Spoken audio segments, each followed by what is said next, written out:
गाडी आहे ना, ही गाडी रेकॉर्ड करते का?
या ना इकडे.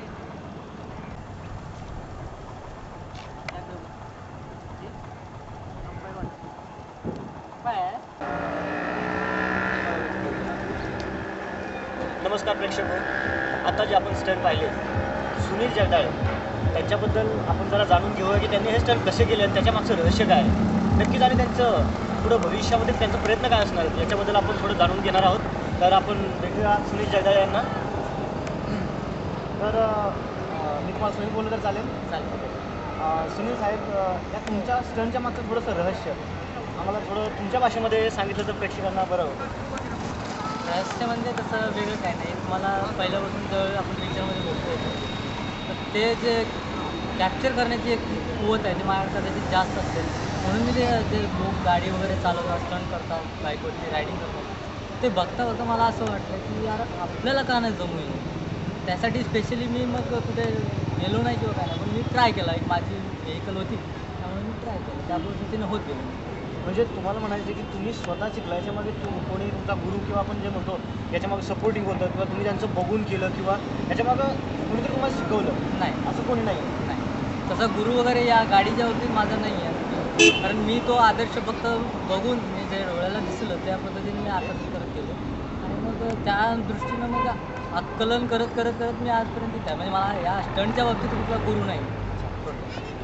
म्हणजे स्वतः बघून शिकणं आणि स्वतः काही असेल ते बघून स्वतः आत्मसात करणं अशी जी प्रवृत्ती आहे सुनील जगदाळे यांची, ती त्यांनी स्वतः सांगितले त्याच्याबद्दल. आता आपण याच्याबद्दल जाणून घेऊ की याच्याबद्दल त्यांचा मागचा हेतू काय, याच्याबद्दल तुम्हाला काय सिद्ध करायचं होतं किंवा तुम्हाला काय दाखवायचं? नाही, मी सिद्ध वगैरे काय करू शकत नाही किंवा मी इच्छुक पण नाही. फक्त मला हे म्हणायचं की जर एखादी गोष्ट एखाद्या व्यक्तीनं जर काम केली की मी हे करणार आहे आणि तो त्याच्यात जर पूर्ण निपुण नसेल तर त्यानं शिकायला पाहिजे, त्यासाठी गुरु हवा आहे. पण जर तो स्वतः जर तेवढा कुवत असेल, त्या करू शकत असेल, तो जर प्रयत्न केला तर 100% तो यशस्वी होतो. बरं, जसंच तुम्ही स्टंट वगैरे किंवा ती तुमच्या फिल्म ॲक्टिव्हिटी आहे, तुम्ही ड्रामा वगैरे करता, तसंच न्यू इंडिया इन्शुरन्समध्ये तुम्ही ऐकलेलं माझ्यामध्ये की तुम्ही न्यू इंडिया इन्शुरन्समध्ये कामाला जातो. जर मी तुम्हाला विचारतो की उद्या जर तुम्हाला एखादा डायरेक्टर ऑफर देतो आहे फिल्ममध्ये स्टंट किंवा याच्यासाठी कुठल्याही ॲक्टिव्हिटी, म्हणजे ड्रामा असेल किंवा ॲक्टिंग करिअर तुमचं जे आहे, तर तुम्ही ते तुमचं न्यू इंडिया इन्शुरन्सचं करिअर सोडू शकाल का? नाही, कारण यासाठी मी वेळ किती देऊ शकतो त्याच्यावर डिपेंड आहे.